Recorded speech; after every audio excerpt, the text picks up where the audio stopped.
Hello, everyone, and either welcome or welcome back to the Gender Libertarian Podcast. If you do like this, please rate, comment, and subscribe. You can find me on iTunes, Google Play, Stitcher, SoundCloud, Spotify, YouTube, and on my Patreon page where you do get early access. Link will be down in the show notes. So today I'm talking to Marc Clair, who is the host of the Lions of Liberty podcast. And let's just go ahead and get into this. Marc, you live in L.A. I do. It's you true. You live in Clampdownafornia right now. Clampdownafornia. That's a good one. I haven't actually heard that one yet. But I like it. Well, I don't like it, but yeah. I like the pun. I don't like the situation. And you are also on Corona furlough, which is just a polite way of saying that your state's government has told your employer to tell you that you can't go to work right now, and we don't know when you can because it's indefinite. Well, yeah, I mean, this particular order. So I was actually already not at work at the moment that this happened, that the order came down. I'd taken off into down to Joshua Tree, that Joshua Tree National Park area for a couple days just to get out of Dodge, not because of a clampdown, just because I just wanted to. And then while we're down there, we see this order that you're not supposed to travel, you're not supposed to leave your house, businesses are shut down, and it wasn't long before I got the word from my normal job that, believe it or not, I don't pay all the bills with podcasting, or any of them for that matter. But I got just a notice that our job is basically shut down for as long as this order continues.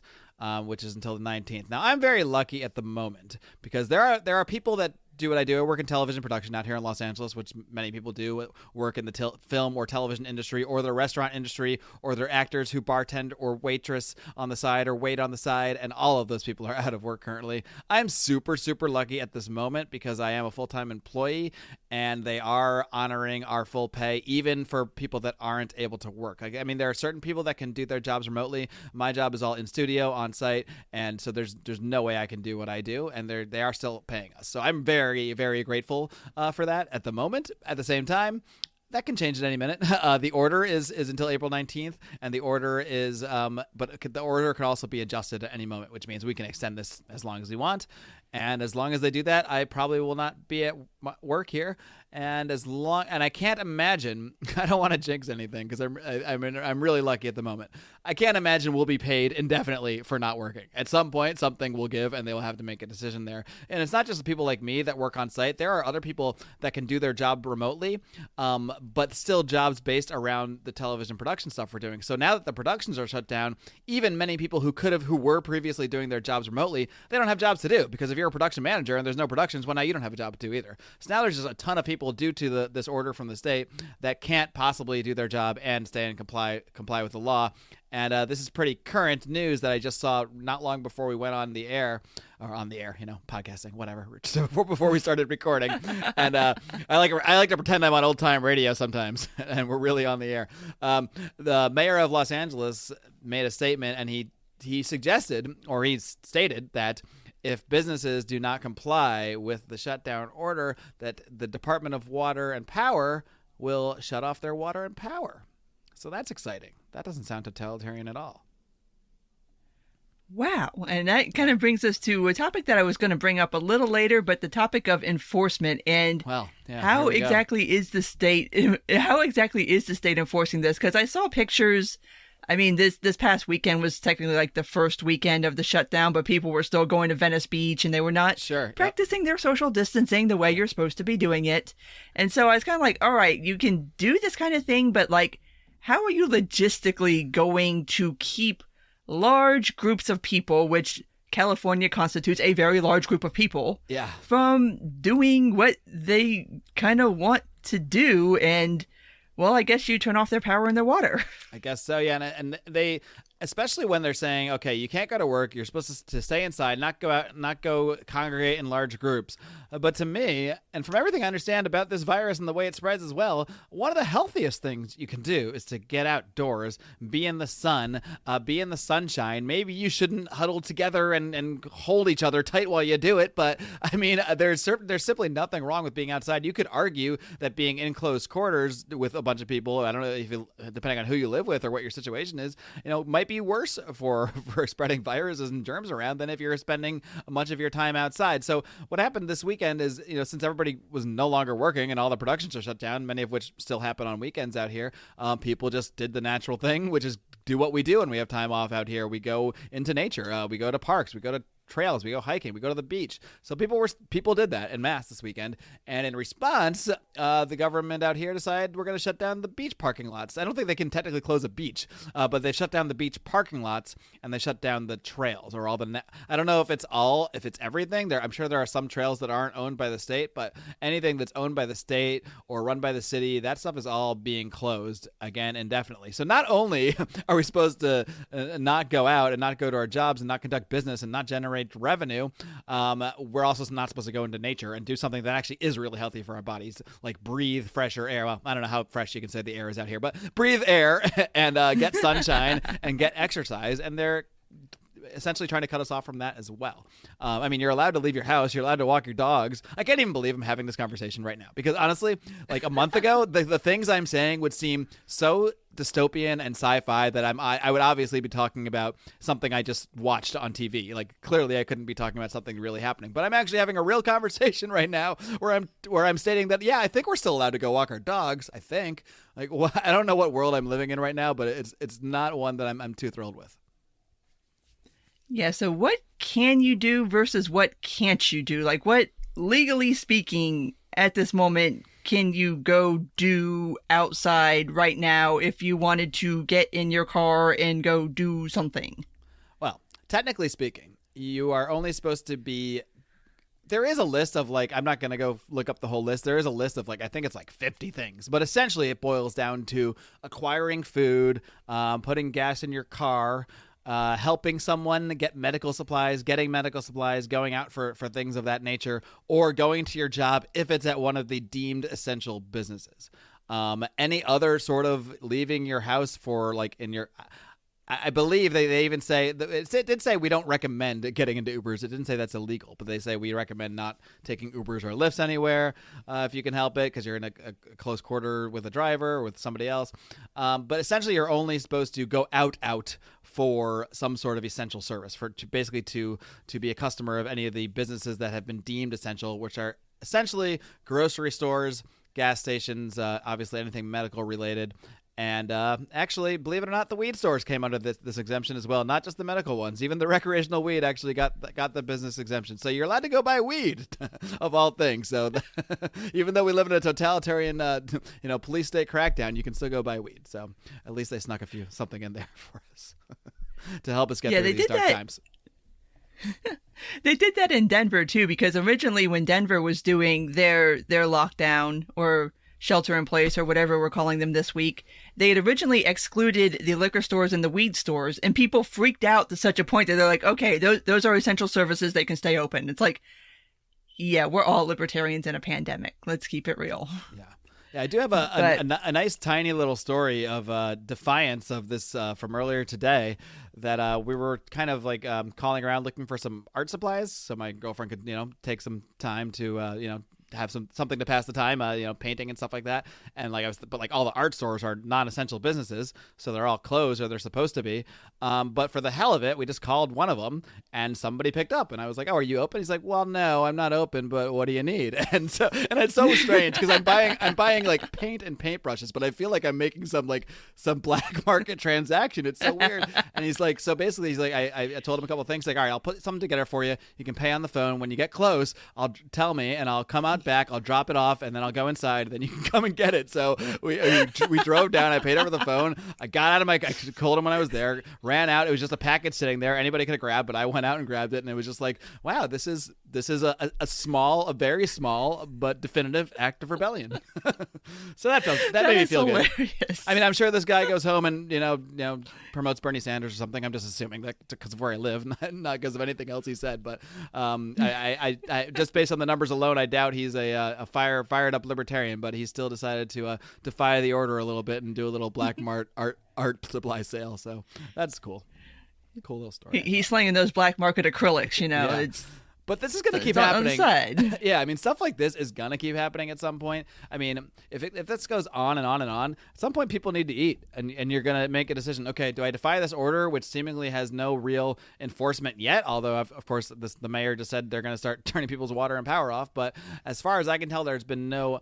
I mean, police aren't pulling people over and asking where you're going. No, there's no orders that you're supposed to have like papers like I've heard about in France or anything like that. But I have heard stuff about that as far as the border goes, when it comes to the U.S.-Mexico border and the closing there. There are, like, if you're in an industry or something like that where you have to cross the border, you do need to get some kind of special paperwork, I believe, that says you're in one of these industries or you have some job that allows you to cross the border, even though, we already know you already need all sorts of paperwork to cross the border even during these normal times. But I guess there's an extra layer of show me your papers now, even with that.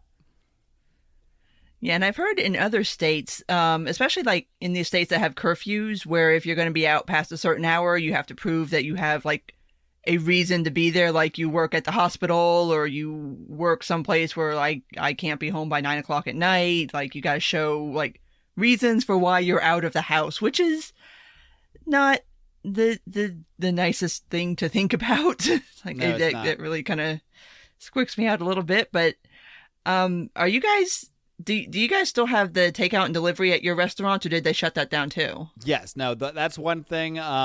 There is all restaurants are allowed to be open for takeout and pickup, but not for serving, actual people in the place.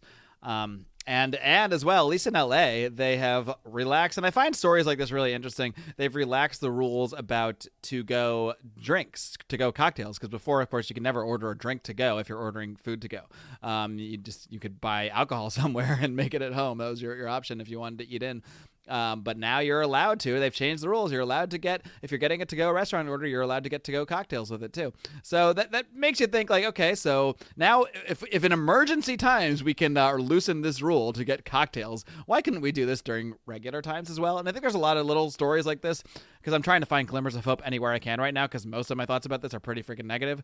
But I'm trying to find glimmers of hope anywhere I can. So I'm hoping some people will start to see, okay, if we can relax these rules during these times because it's better for people or what have you, isn't it better always? Isn't it better during normal times? If it's not harming people during coronavirus, isn't it not harming people during non-coronavirus times, if those even exist ever again? Because part of me fears that there's never going to be such a thing where we call a corona-free time. I fear this is going to be something that comes back every year. I'm not even talking about the virus itself, and I am talking about the powers and the excuses and the reasons to have a police state and the reasons to continue to take our rights, the reasons to have a stimulus bill, the reasons to put more pork in there under the cover of helping people and responding to an emergency situation. Because this is an emergency situation that can pretty much come back whenever they decide, whenever it's decided that it is an emergency again. If there's one case of corona in a state, they might be able to say, well, it's back, so we got to do the lockdown again. And that's my real fear. Not just the short-term impact, because even the short-term impact is devastating people. I mean, I know friends that are just completely out of work suddenly. I like I said, I'm really, really lucky at the moment to still be getting paid to not work, but that's not going to go on forever. If this goes on forever, at some point, companies are not going to be able to pay people like me to not work. That is going to change at some point. So, I'm just hoping that this is as short-term as possible, but I just don't know. I think that's the big thing that makes so many people uneasy, is that no one knows. If it was just declared a shutdown through April 19th and we knew it was going to end then, that would be bad enough, honestly, because there'd already be many people out of work. But shows would get rescheduled, things would pick back up. If people knew there was an end date, you could plan, you could say, okay, I just got to make it to this day, then I can start working again and things are going to be fine. But that's not really the case. That's more of a minimum. It's more of like, this is at least going till April 19th, because as part of it, as they said, we can adjust this at any time. And if they still see it as a threat, I don't see any reason they wouldn't do it. In fact, to be consistent, they probably do. I mean, what if we have 3 times more corona cases in California on April 19th than we have now, or 4 times or 5 times? They're not going to be able to justify it by their own logic stopping the lockdown. And if anything, they might make it more strict. Maybe they won't be able to get our weed or our to-go drinks anymore. Who knows? Who knows where this will go? Yeah, especially if this kind of doesn't flatten the curve, because it's been this really weird thing where over the past about week and a half, we've kind of slipped from, oh, okay, we'll just all self-quarantine for 15 days, no big whoop. And now we're kind of moving into this, well, we don't exactly know. Maybe it'll be 4 weeks, 5 weeks, 6 weeks.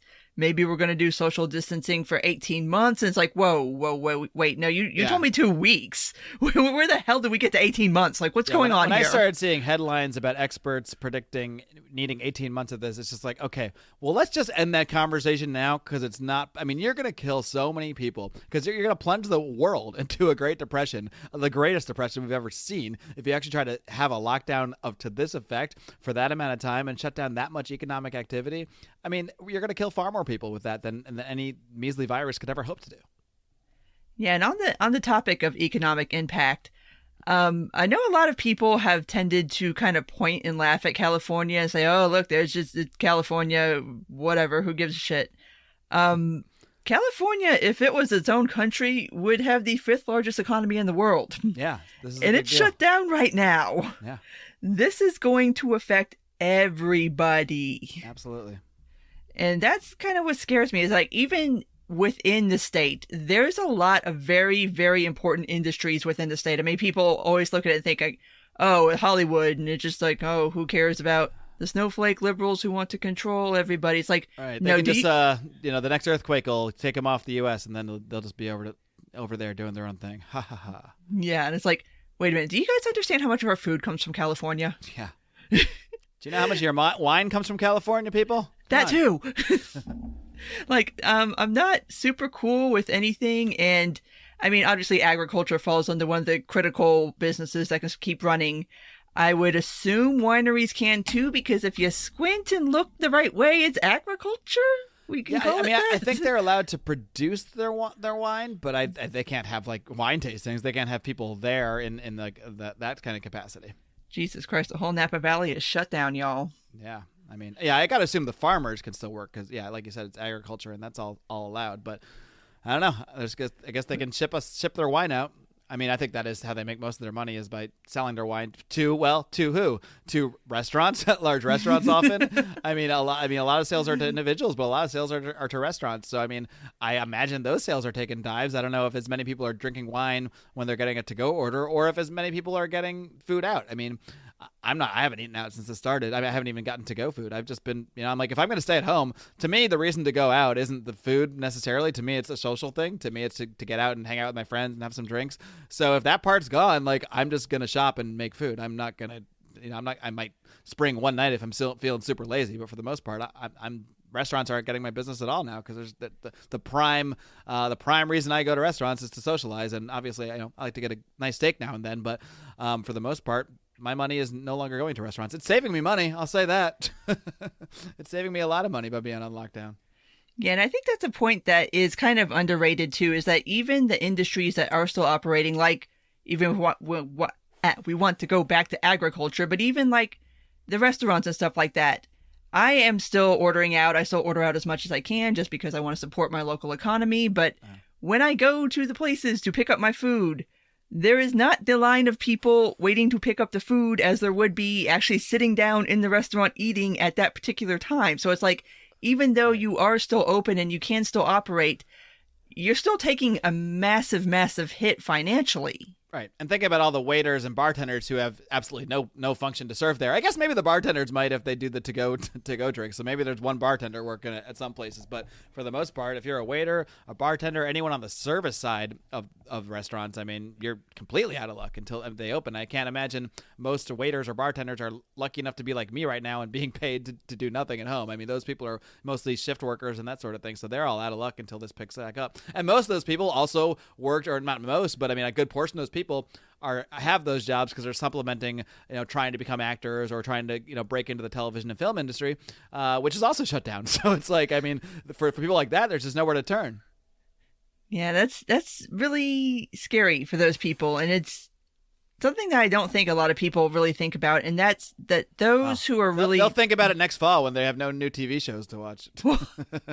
Yeah, it's going to be like the writer's strike, except way, way worse. Right, except nothing. Except reruns. Nothing. Not even Netflix, people. Well, except for maybe the ones that are being made in Canada. Yeah, maybe. I mean, yeah, so much of our content comes from here, from all these platforms. I mean, at some point, it's gonna get old. You can only watch The Office so many times, although I can watch it never ending. But, some people might be normal and have to stop at some point. We're all going to be stuck inside with no new Netflix. Yeah. people. But and I hope that people take this time to, I don't know, to be as productive as possible. I'm trying to be as productive as possible. I'm trying to double down on learning new skills, on doing more podcasting. I've already been producing more podcast content as a result of this. I'm probably going to do at least an extra show a week, plus even more content for our Patreon people. I mean, maybe this is the push that really, because I mean, in a way, I did a live stream earlier with Mike Brancatelli of the Micadelic podcast, and I said this in a way, it almost feels like a Twilight Zone, an episode of the Twilight Zone where you wish for something, you make a deal with the devil and you wish for something, and something I've wished for so long. Like I have a regular job. I also do freelance work. I also do podcasting. Like I never have time to like do all these other things I want to do, whether it's developing a new skill, putting more time into the podcast, and I'm always just wishing for more time. So I feel like the devil came around and said, okay, you wanted more time, did you? Well, here you go. So I have what I asked for, even if it's under, not the best circumstances and not circumstances I would ever hope for. So I feel like it would be foolish of me to not at least take advantage of the time I have, even if it's not under a terrible circumstance, not one I would ever want upon the world, but it's here and I can't change that part, but I can affect what I do with myself. So I'm trying to get in better shape. I'm working out every morning. I'm eating well. I'm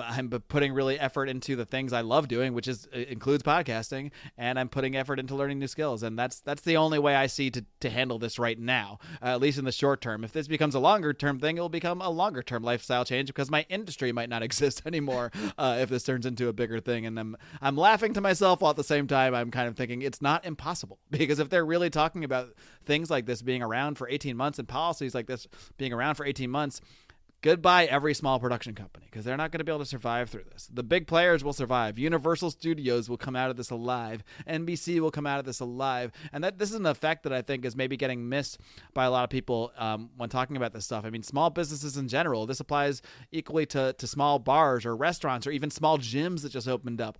LA Fitness, I'm sure, will come back when this is all over. But will a small mom and pop, I don't know if mom and pop gyms even exist. I might be making this concept up. But if there is such a thing as a mom and pop gym, that's not going to survive. It might not even survive a 3-week shutdown. It won't survive a couple months shutdown, that's for sure.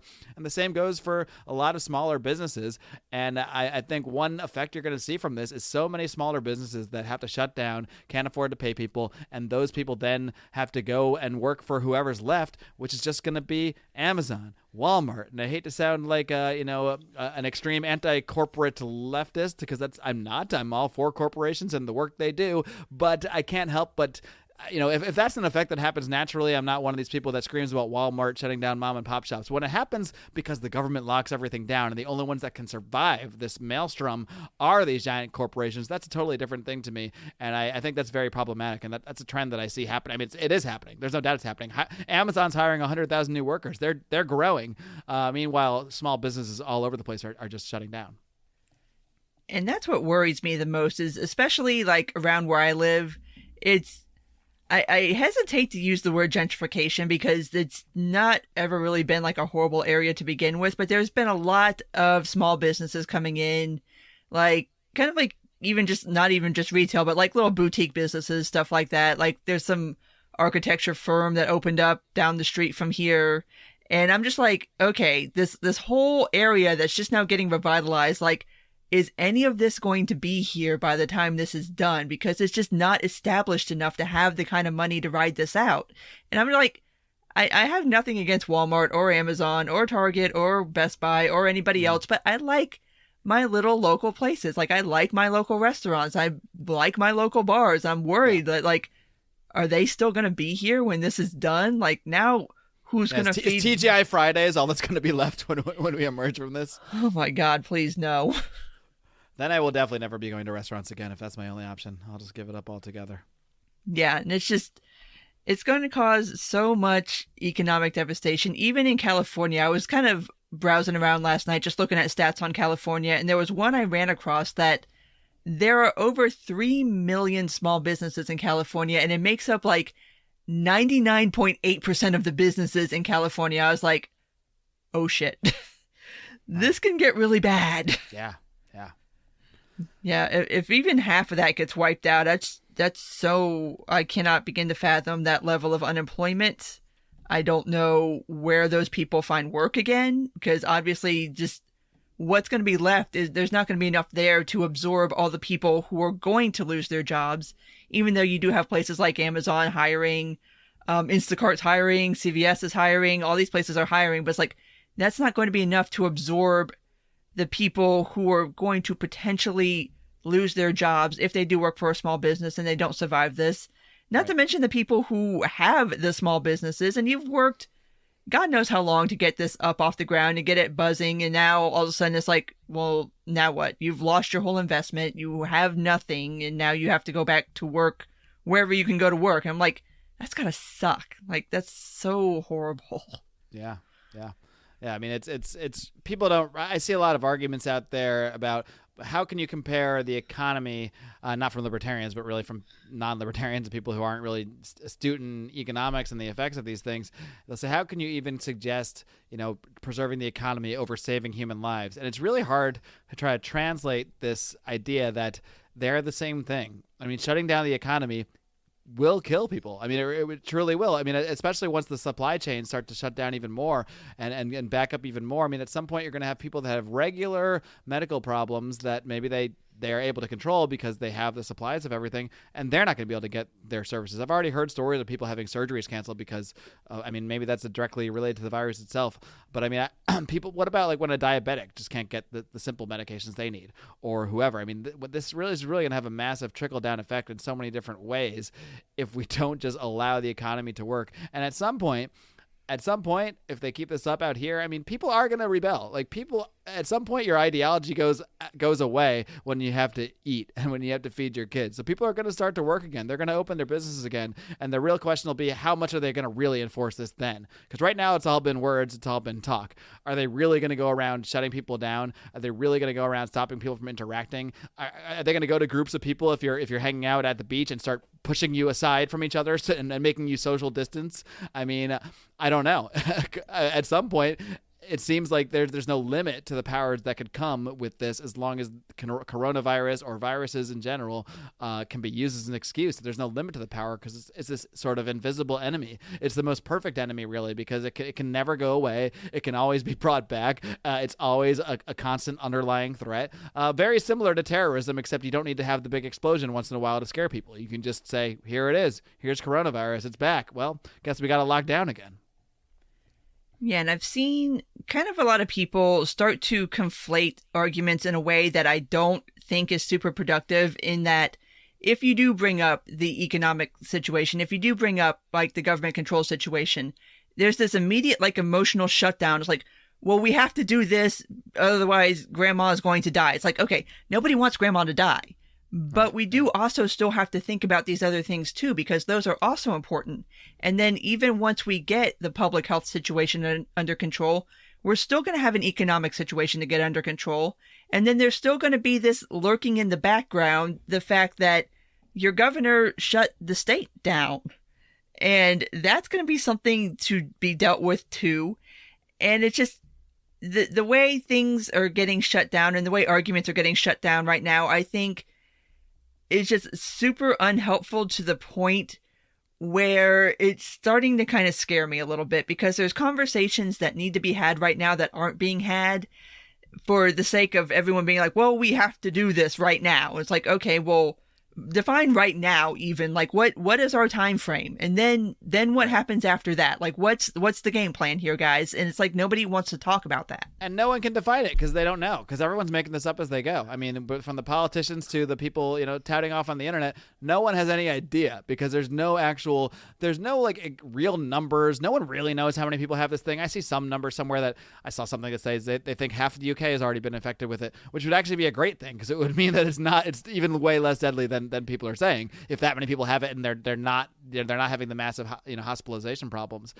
So I don't know where it ends, and the fact is, it's as long as it goes on, the longer it goes on, the harder it's going to be to dig out of it. If they turn it off today, we're going to have massive problems. I mean, you and I know that the economy is a house of cards as it is already. I mean, in some ways, the conspiracy-minded part of me, which is part of me, I will admit, just wonders if this is sort of an excuse to do things that were already in the works. If we already know there's going to be an economic meltdown, if we already know there's going to be economic problems and riots in the street. Maybe we can just blame it on this virus and shut everything down. And then when everything falls apart, we can say, well, it was the virus. The virus got out of control. That's why we had to shut down the economy, and that's why this whole thing collapsed. And they can again take the attention away from the real problems: the Federal Reserve, the creation of money out of thin air, the overspending of the government, this complete paper economy that we have. This is the perfect excuse to blame any bad thing that happens on that we all can figure out the actual causes of.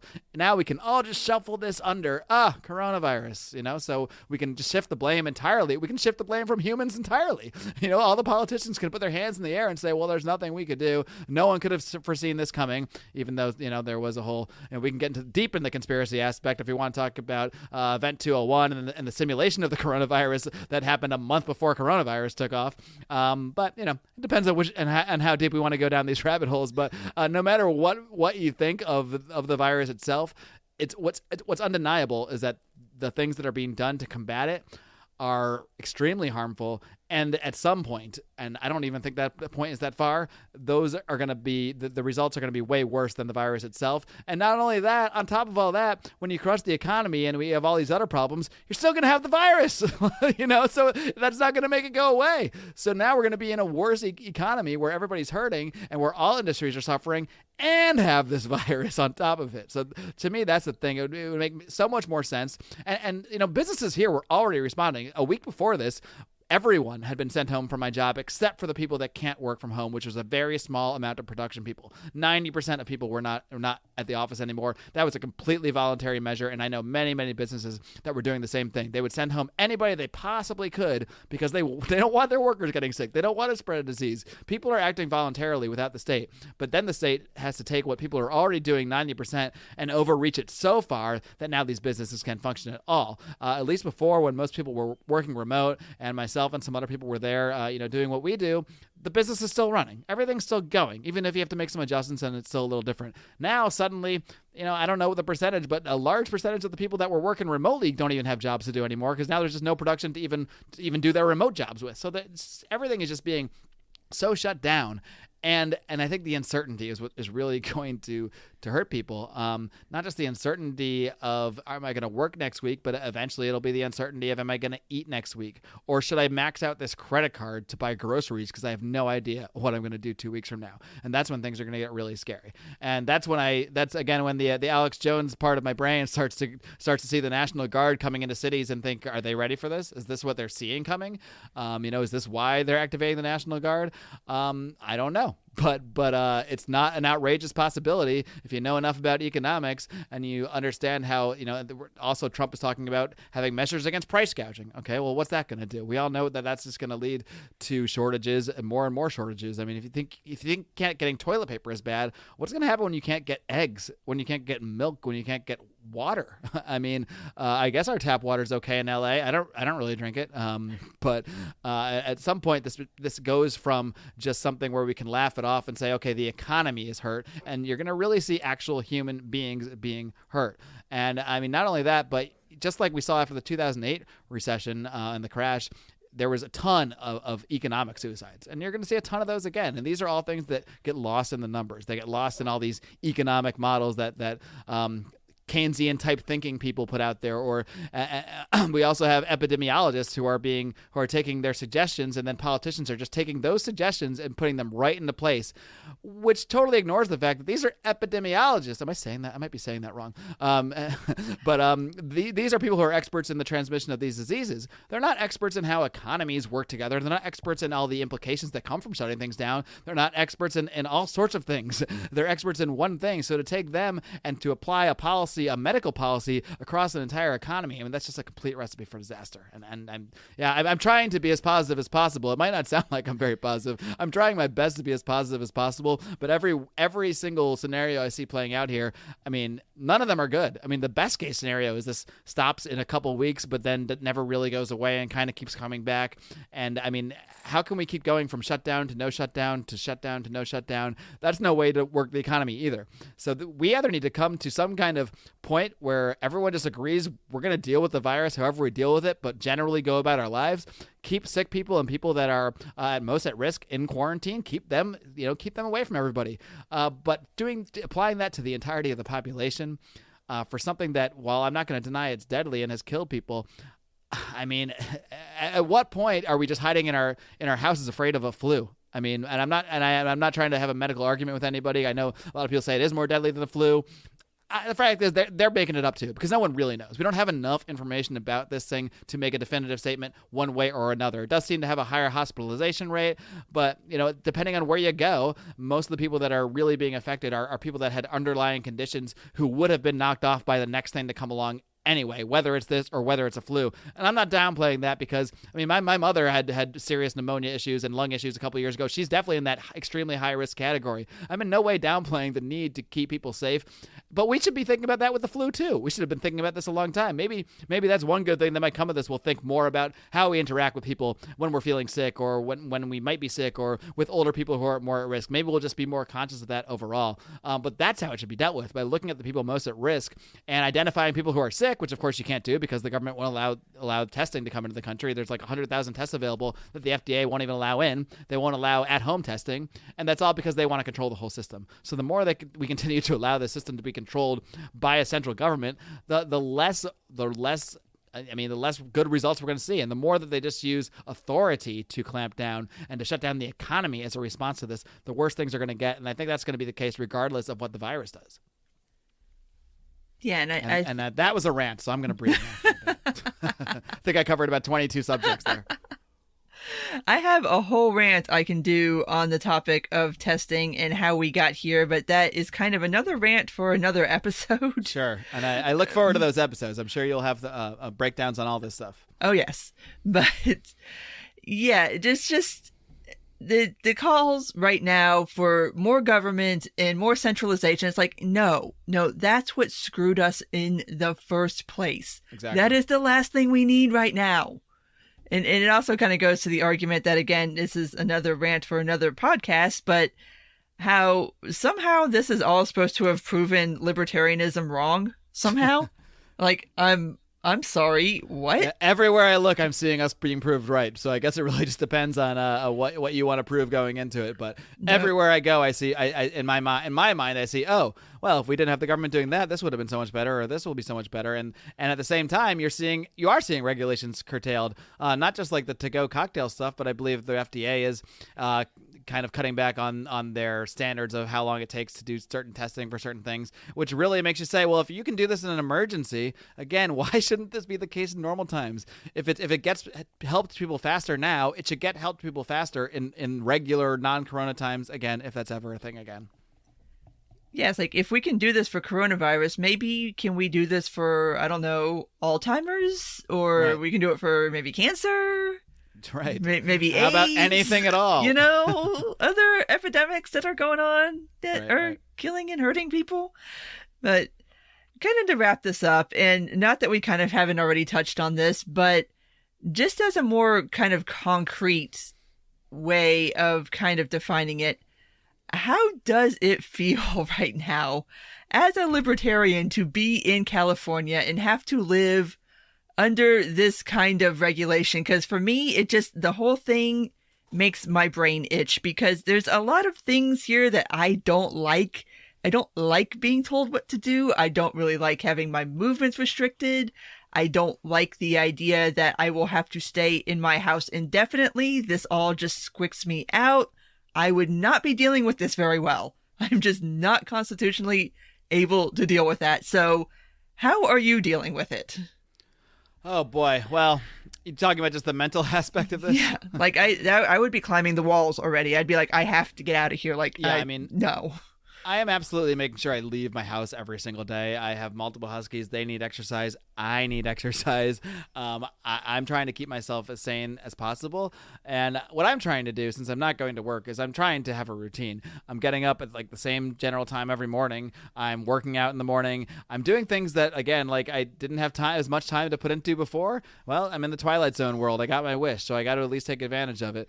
So I'm making sure I'm being as healthy as possible. I'm getting into a routine, working out in the morning, eating breakfast in the morning. I have certain hours that are for working on podcast stuff, certain hours that are for doing other stuff. I've got a whole schedule, and I'm really, I haven't done too much of this yet because I'm only on day 3 of my real lockdown here. But I really have a couple skills I plan to develop more, language skills, technical skills. I have a lot of things I've really wanted to work on that I just haven't because I haven't had the time. Now that that's no longer a thing, I have nothing but time. I'm really going to focus on these because there's certain things in life that we can control and certain things we can't.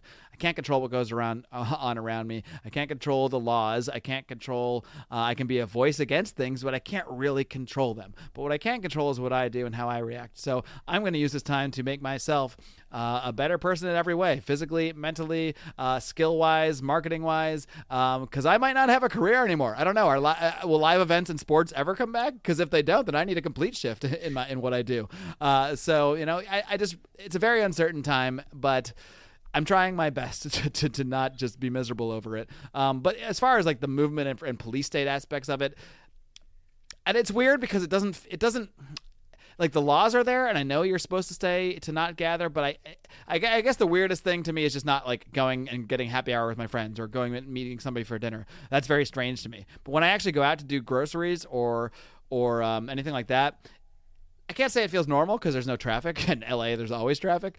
So that part doesn't feel normal, but it feels oddly normal. Like when I go to a store, everything's going on in the store. I'm standing in line with people. I'm talking to people. I mean, why is that okay? And I'm not suggesting anyone shut down the grocery stores. But why is it okay for me to go to a store and stand in line with a bunch of people I don't know, who knows where they've been, but I can't go to the beach? Like, this doesn't make any sense. It doesn't make any sense at all, even by the logic of the virus. Even if you buy it 100% that it's the most dangerous thing we've seen in our lifetimes, it doesn't make any sense. Keeping people indoors. We should have been, if we're not allowed to go to work and congregate that way, we should damn well be encouraging people to get the F outside. I don't know why I censor myself. I know I can curse here. I don't know why we don't tell people to get the fuck outside and get some sun and get some exercise. And that's when I really hit a point of feeling insane when I saw they were shutting down the trails and the parks and the beach parking lots. It's like, and I don't think they shut down the beach because, again, I don't think you can close the beach. But they've shut down the parking lots. They're basically telling people not to go to these places, these beautiful places we have here. It's really the main reason, besides my industry, that I love California is nature and the beaches and the hiking. I mean, there's so much amazing nature here, and now they're going to try to tell us not to go into that. I mean, that's the point of no return. Like, we're not humans anymore if we can't go out into nature, if we can't get sunlight, if we can't interact with each other. And I hope this is all temporary. I hope in a month from now we're all looking back on this crazy time we had, those few weeks of Corona. But to me, it doesn't feel like, from what I'm seeing, the quote-unquote experts say, the journalists, the pundits say, no one is acting like this is really going to be over soon. And there's something you mentioned earlier about getting back to work, and I thought of something that I can't believe when I see, like, and I know so many people are reflexive to criticize Trump, but when Trump said, I think earlier this week, he said he hopes to have things going by April, and he was getting slammed all over the place for this. It's like, wait a minute, who doesn't hope to have things going by any amount of time? Or I think he said by Easter. Shouldn't everyone hope to have things going in an hour, in a minute from now? Like, why wouldn't everyone hope that? No one should be slammed for hoping things get up. I mean, it's just crazy to me, the reactions that people have to even the most rational statements if they come from Trump. And he doesn't usually make rational statements, so I'm not a defender of him at all. But I mean, to me, the fact that he just said he hopes things are going to get back together by then, it's like, who can have a problem with that statement? I must be missing something. I think it must just be who it's coming from and nothing else. But anyway, rant complete on that issue. I mean, you can hope, but yeah, it ain't happening. Yeah, it's not. I know it's not happening. But I see no. I mean, I hope it's back tomorrow morning. Am I terrible for hoping that? It's like, come on. We should all be hoping this all ends as soon as possible.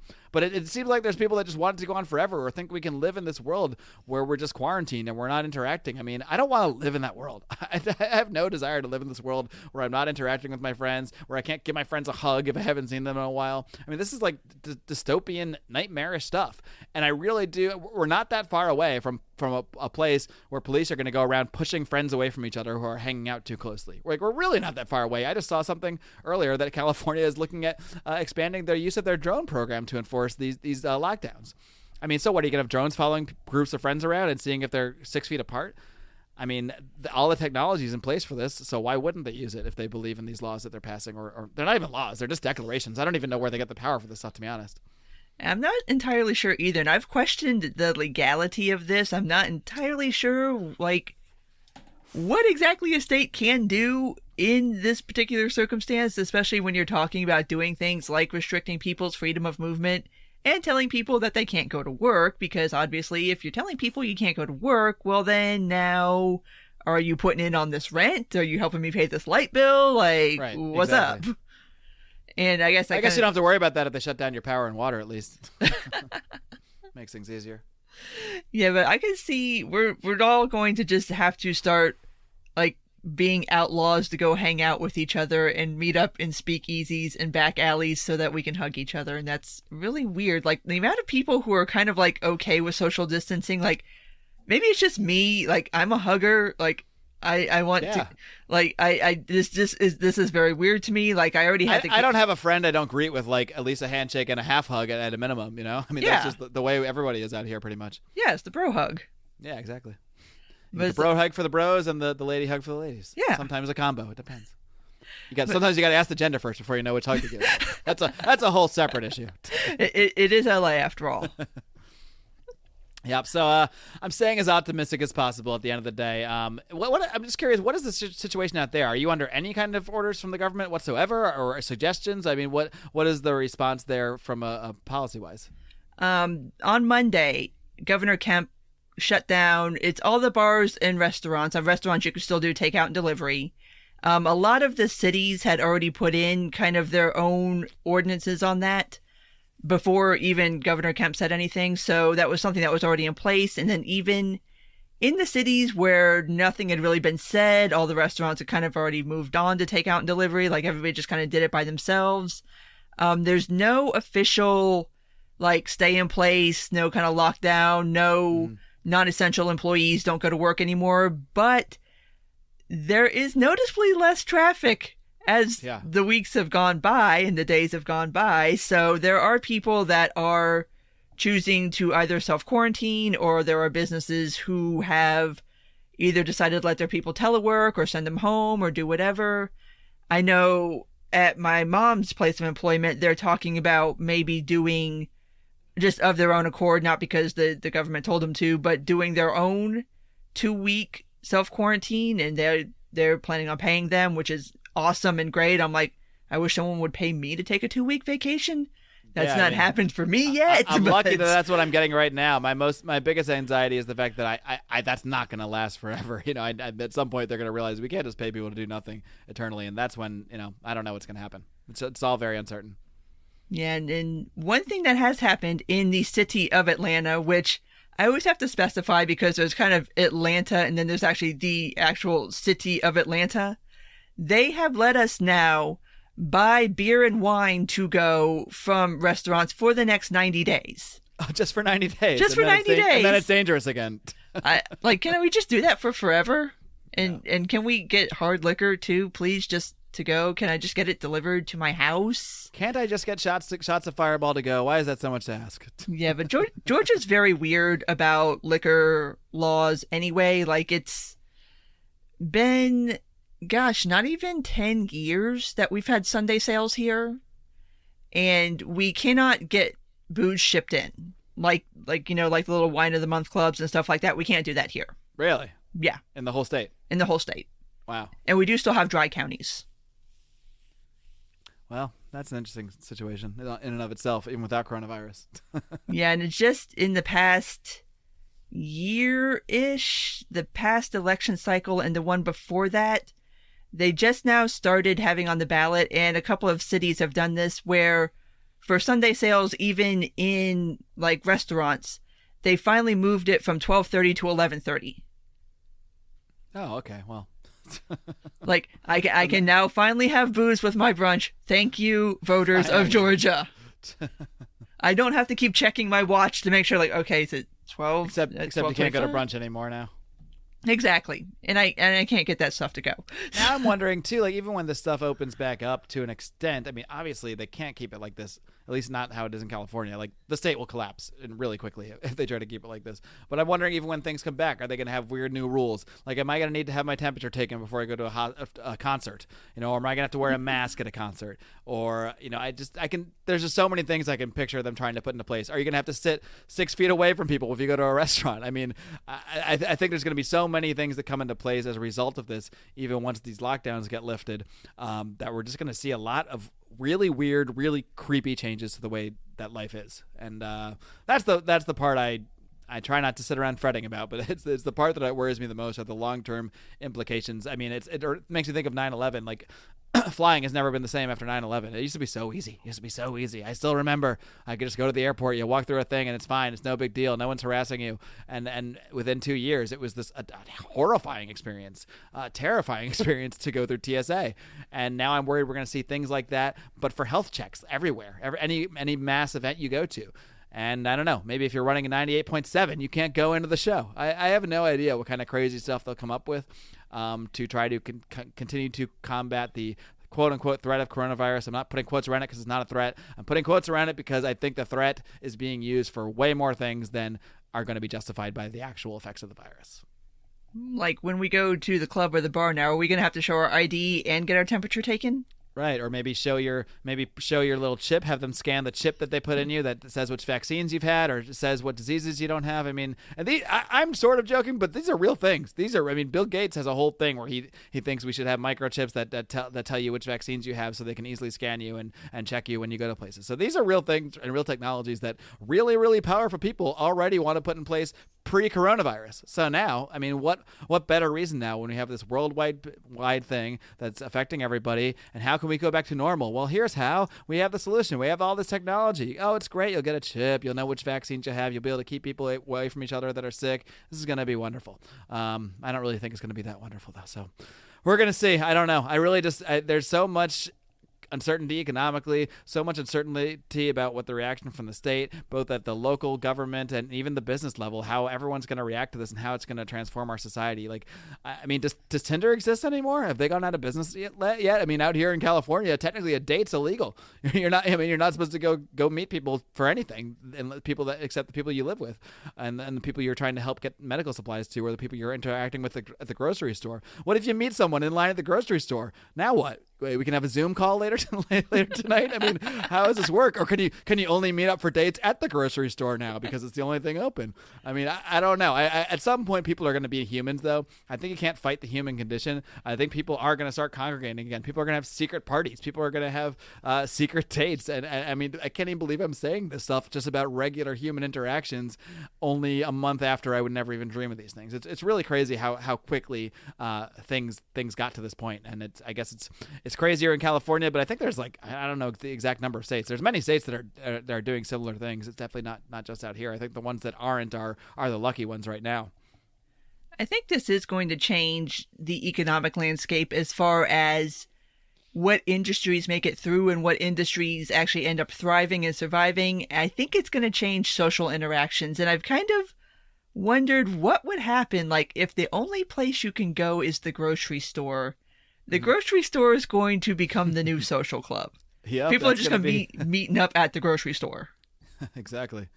We're not allowed to go anywhere else. The grocery store and the hospital are the only places we can go. So grocery store is sounding a little more attractive, I guess, if those are the options. Yeah, you just meet somebody at the grocery store and it's like, hey, you want to Google Hangouts later? Yeah. Oh, man. I mean, it's sad, but that's based on the current declarations in California, that's the only way to date. Yeah, to meet up at the grocery store and then have a call later. I mean, it's crazy. But people are going to defy this stuff. I mean, I have no doubt. Even in a statist place like California, like my black market art dealer today, art supply dealer. I mean, there's going to be people that just need to be humans. They need to interact economically. We need to interact socially. I mean, again, what about single people? At some point, the human nature is going to kick in, and they're going to need that extra level of physical interaction, if you know what I mean. So you can't keep people from doing this stuff. You just can't. And there has to be rebellions against this at some point. And I just hope it doesn't happen in an ugly way. I hope it happens in a peaceful way, and I hope it happens where politicians realize we can't clamp down like this. This is not going to work. It's not sustainable, and we have to deal with this virus in other ways. And there are many ways to deal with it, but shutting down the economy is a way that's going to harm so many people, and already is harming so many people, and you're still going to have the damn virus. That's the worst part. Yes, at the end of the day, it's still going to be out there, and then we're still going to have to figure out a way to deal with this, which, I mean, there's been so much that has been just ball dropped on testing and how we even got here in the first place. And it's infuriating once you start to really realize how much the government really fucked us over on this one, to be completely honest. And that's why we're now all having to sequester ourselves in our apartments for God knows how long, because the federal government completely screwed the pooch on this one. Thanks, guys. But at this point, I'm going to go ahead and wrap this up because we have been going on for a while. So go ahead, let people know where to find you, what you do, anything you want to promote, go for it. Oh, yeah. What do I do? Well, as Jen mentioned at the top of the show, I am the host of the Lions of Liberty podcast. I have been interviewing libertarians about how they became libertarians and what motivates them and that sort of thing for over 6 years now. And I really like being a guest on other podcasts now because I spend so much time asking questions and getting other people's point of view. I don't spend that much time giving my own rants. So it's really fun, and I really appreciate having the format here to do that. And but as far as this goes, like I said, we're using this time to double down on many things, and I'm personally like doubling down on content. Typically, I release my interviews on Monday. We have a 3-day-a-week show, so I do my interviews on Monday typically, or host roundtables and that sort of thing, where Brian McWilliams, he hosts Electric Liberty Land every single Wednesday. This stuff is all in the same podcast feed, all by subscribing to Lions of Liberty. He does a hilarious breakdown of current events, pop culture, and that sort of thing. And John Odermatt wraps things up with Felony Friday, where he looks at the broken criminal justice system, interviews a lot of former felons, a lot of people that have been through that system. And I think that's a really great starting point to send the show to people that may not be ideological libertarians, because they're the kind of stories that they're not ideological. They're just really tragic and often inspiring stories about people dealing with the system and coming out of it. So I think we have a great mix of shows, but I'm going to be doing even more content than normal. A lot of that's going to go to our Patreon people. You can find our Patreon at patreon.com/Lions of Liberty. And a lot of that will end up in the public feed. So I'm probably going to do at least an extra show a week. I mean, I've got a lot of people on deck. I just did a live stream today, like I mentioned, with my friend Mike Brancatelli. So I'm going to be putting out a ton of content, because to me, this is my therapy. This is how I get to vent by podcasting. So I think I'm going to be doing more of it as time has allowed me, as this weird Twilight Zone wish of more time has come true. I'm going to at least use this time as wisely as I can. I think that's pretty much every podcaster right now. It's just, well, since we have all this free time, let's just keep making more content. But at least we have that outlet. So hooray for us. I don't know what other people are going to do with this free time, but thank you for sitting down and talking to me, Mark. Well, thanks, Jen. I really appreciate it. Thanks for having me on for a little therapy session. No problem, man. Take care.